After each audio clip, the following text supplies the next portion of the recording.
Today, I wanted to talk about three ways that INFPs we can try and build our confidence because that's something that can be kind of tough for us sometimes is to have like healthy amounts of confidence. Um, One way is it's a little bit of action. It involves a little bit of action. It's not bad though. You just want to sit down, get some paper, or use your computer, whatever, um, and actually write down a list of all of the things that you feel you are good at, the things that you feel like you kind of excel at. And I know sometimes even this can be hard for INFPs. We might go through periods where we think, I don't excel at anything, but that's not true. Everyone has a talent or a gift. For some of us, that talent or gift may be that we're a good listener, like exceptionally good listener. For others, it may be that we're good at communication. We're good at expressing ourselves in a way that's clear and understandable. Others might be good at carpentry. Maybe some of us are good at gymnastics. Others, writing. A lot of INFPs are good at writing. So the list goes on and on and on. There are things that we might think are small and oh, that's not a big deal. I'm okay at that. But no, that thing that's small to us, to someone else who's watching us accomplish that, they might think, wow, that's amazing. I could never do that. So it might be a good idea to sit down and actually type out or write a list of all of the things that you feel you're pretty good at. Now, most likely, in most cases, you probably enjoy the things that you are good at.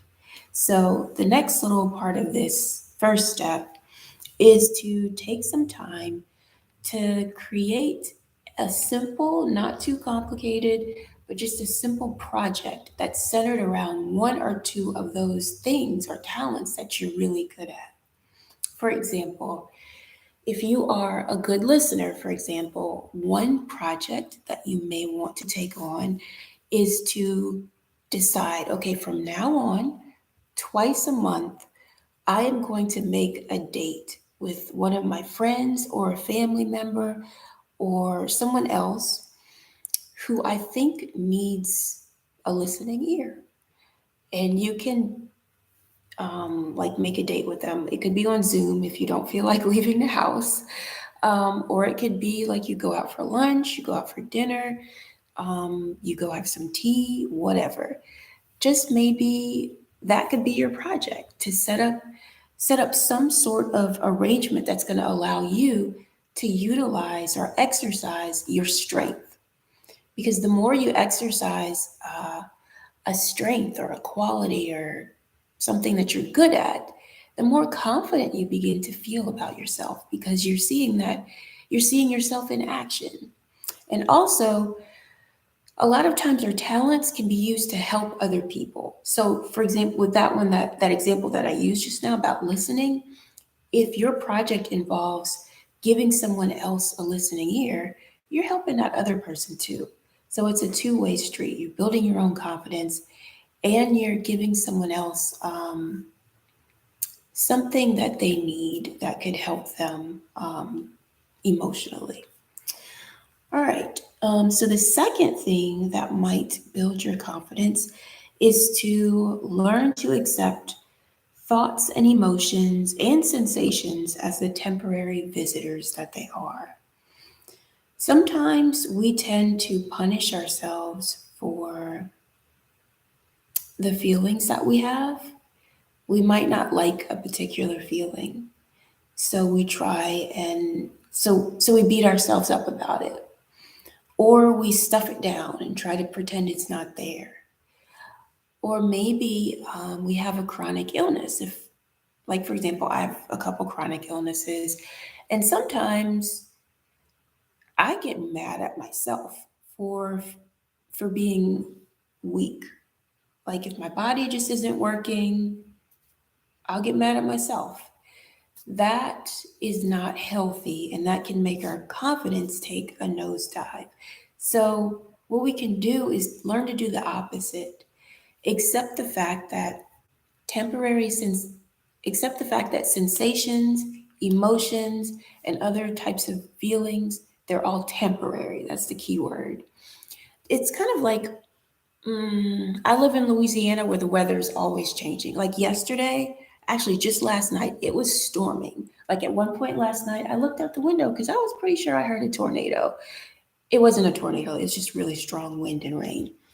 Now it's sunny and beautiful. This is life in Louisiana. And I think it's like that in a lot of places around the world. The weather just changes, like on a dime, it changes. And as INFPs, we know that's how our emotions are too. It's very easy for us to have a shift in our emotions. We might go from extreme sadness to joy to anger. So, just like we might get a little annoyed with the weather, but we don't completely just throw up our hands and hate life because it's raining. Instead, we look out the window, we see that it's raining, and we're like, okay, tomorrow it's going to be better. Same thing with our emotions. Instead of punishing ourselves or feeling super guilty for them, maybe what we can do is recognize that they are temporary, they're temporary states, and that they will soon change. Also, another thing we can do on that note, as INFPs, we usually like to overanalyze everything, including our own emotions, especially our own emotions, because let's be honest, we're kind of obsessed with ourselves, most of us. So instead of being negative about them, about the way we're feeling or a thought that popped into our head, maybe what we can try to do is analyze what triggered that thought and then hone in on that. Ask ourselves, okay, why is this a trigger for me? What happened in my past to make me react to this situation, to this external situation, so that I'm feeling this? Analyze that so that we can understand ourselves better.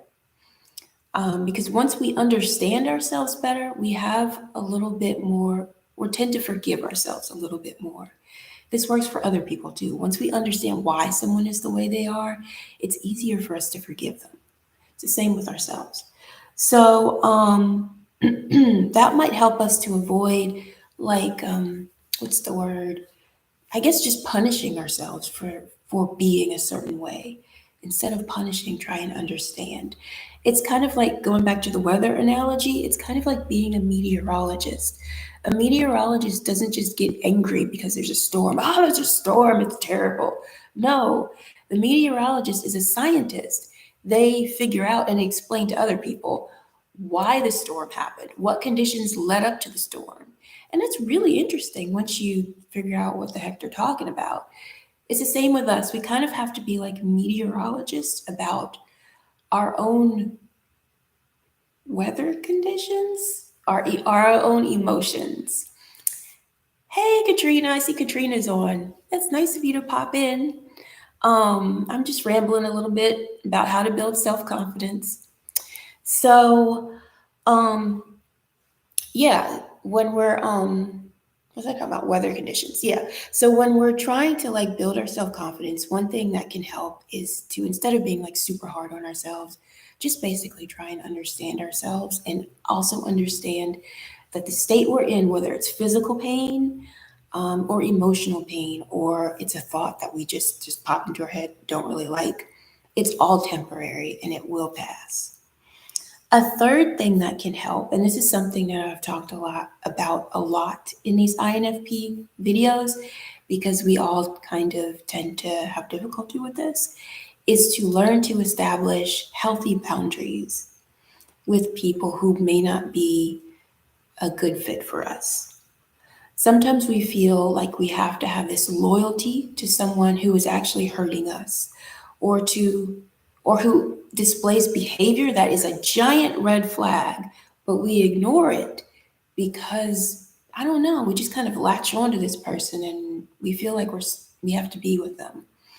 We don't. You can love someone and be kind to someone from a distance. And sometimes that's the best thing to do, to establish a healthy boundary with someone who makes you feel awful about yourself. Instead of calling them every day or even once a week, maybe send them a text once a month, a smiley face, and a just wanted to say hi text, so that they know that you do view them as an important person. You have respect for them as a person. You just don't want to. You just don't need to expose yourself to someone who is going to bring your self confidence down to a level where it doesn't need to be. So that might be a good thing too, to establish healthy boundaries. So, just to recap, the three things that might help to build an INFP's self confidence, those three things we can do are, first of all, to sit down and write a list of all of our strengths, our talents, and then create a simple project that highlights or allows us to exercise one or two of those strengths or talents. The second thing we can do is to learn to accept our thoughts, emotions, and sensations as the temporary visitors that they are. And instead of punishing ourselves for feeling a certain way that we don't like, try and understand why we feel that way. And the third thing that we can do is to establish healthy boundaries when it comes to dealing with people who have a negative effect on us. All right, that's it. Thank you for watching. I hope you have a great day.